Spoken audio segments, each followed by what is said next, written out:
Optogenetics is a cutting-edge research technique that involves using light to control and manipulate the activity of specific neurons or cells in living organisms, typically genetically modified animals. It's a powerful tool for studying the brain and other biological systems with high precision and specificity. The technique combines principles from genetics, optics, and neuroscience.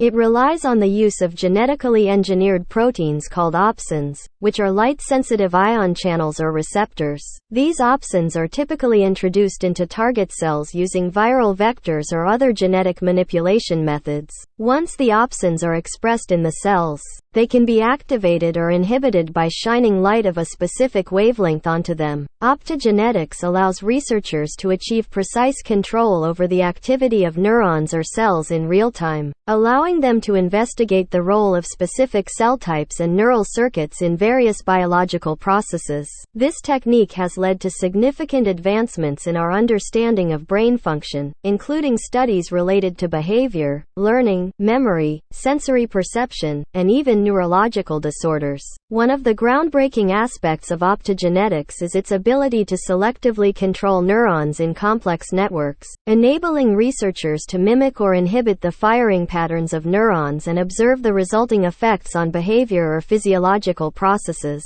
It has provided insights into the causal relationships between neural activity and behavior that were previously challenging to establish. Optogenetics has applications beyond neuroscience as well. It has been used to manipulate other types of cells, such as cardiac cells, muscle cells, and immune cells, to gain insights into various physiological processes and develop potential therapeutic interventions. Overall, optogenetics has revolutionized the field of neuroscience and has the potential to contribute to a wide range of scientific and medical advancements.